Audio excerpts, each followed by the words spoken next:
निर्णय घेतला त्यावेळेला आम्ही ही पहिली मंडळी पहिल्या फळीमध्ये बाहेर पडून बेहतर काही का होईना आम्ही जेव्हा काळजी नाही केली. आपण मग सांगितलं ती वस्तुस्थिती आहे. आज जर आपण पाहिलं तर ग्रामपंचायतीचा सदस्यपद कोण सोडत नाही आहे. पण तुमच्या या मंत्र्यांनी आमदारांनी आज तुम्हाला सांगतो 2.5 वर्ष जे आलेलं पद मंत्रिपदाचं तुम्हाला ज्या वेळेला नेता अडचणीत सापडला हे पाहिलं आम्ही त्यावेळेला मी सांगितलं साहेब तुम्ही अडचणीत आहात ना मी सांगतो काय मोठं म्हणजे काय कोणत्या लोकांनी मला 14 वेळा निवडून दिल्यानंतर साहेबांनी मला मंत्री केलं ते केवळ आणि केवळ गोरगरिबांचे आशीर्वाद आणि तुमच्यासारख्या निष्ठावंतांनी केलेली मेहनत. म्हणून मी पुन्हा एकदा तर तुम्हाला सगळ्यांना मनापासून धन्यवाद देतो. काही प्रसंग असले काही आम्ही आहोत हे पद आमच्यासाठी नाहीच आहे.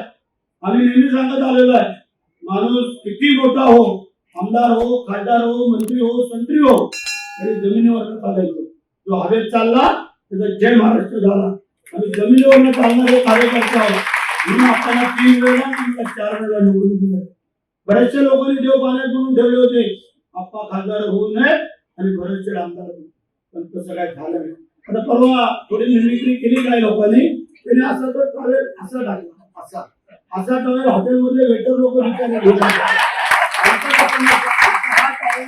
असा असतो इथे हा हृदयाजवळ असतो त्याच्यामध्ये गोरगरिबांचे आशीर्वाद आहेत ते आशीर्वाद आम्ही हृदयाजवळ असं घेऊ शकतो. म्हणजे आम्हाला पण माणसाची नियत आणि नीतिमत्ता जर चांगली असेल तर त्याला कोणी हरवू शकत नाही आहे.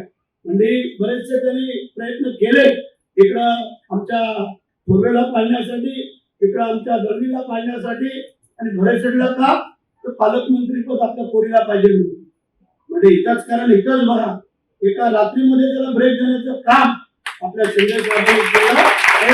काय होत आहे पद येतात जातात माणसाची नियत चांगली पाहिजे. पद ही आम्ही नथिंग बाब आहे आणि म्हणून तुम्हाला हा पुन्हा एकदा मी सगळ्यांना व्यासपीठावरून खास करून आप्पांना 8 वेळेला जो संसद रत्न पुरस्कार मिळालेला आहे हे तुमचं आमचं भाग्य आहे की आपल्या खासदारांना 8 वर्ष कोणाला मिळालं असेल आम्हाला नाही माहिती. मला ते शोधावं लागलं त्याच्या अगोदर कोणाला भेटलाय तर सलग 8 वर्ष नाही ना सलग 8 वर्ष किंवा तुमच्या सगळ्यांच्या जरी आमच्या वाढदिवसाचा असला तरी ते आप्पांना आम्ही शुभेच्छा देतो. आपण तुमच्या हातून आणखी चांगली कामं होत आणि जरी तुम्ही दिल्लीला असलात तरी इकडे आम्ही आहोत काळजी करायचं कारण नाही आहे. दिल्लीवरून जे काही भागाने घेतून आणता येईल तेवढा आम्ही आहोत. तुम्हाला पुन्हा एकदा सगळ्यांना मनापासून धन्यवाद देतो तुमचं अभिनंदन करतो आणि शिवाय तुमचा वाढदिवस झालेला काल आमचा पण झाला असे अनेक लोकांचे त्याच्यामुळे ज्यांचे काल वाढदिवस झाले ते आमच्या सहित आता ठीक आहे वाढदिवस हे ऍक्च्युअली आम्ही वाढदिवस म्हणून आम्हाला असं पब्लिक मध्ये मी साजरा करत नाही. लोक येतात भरपूर लोक येतात तर आम्हाला फक्त त्याला एक उत्तर द्यायचं होतं की या लेफ्टीचं महत्व काय. काल 8,000 लेफ्टी आमच्या छोकऱ्यांनी तिथं जागेवरती वाटले 8,000 लेफ्टी की बोललो हे जा आमचं प्रतीक. तर त्याच्यामध्ये काय एखाद्याला आता आम्हाला काही बाकी व्यसन नसल्यामुळे एक नेटकिंगचं व्यसन आहे आणि त्याच्यामुळे त्यांनी आमच्याची टीका केली तर हरकत नाही आहे. त्याला एवढंच पण आम्ही काय हलकं घेत नाही. शेवटी देखणेवाला ऊपर आहे. बाकी आपण आपलं काम करूया त्या लोकांची सेवा करूया आणि गरिबांचे आशीर्वाद घेऊया.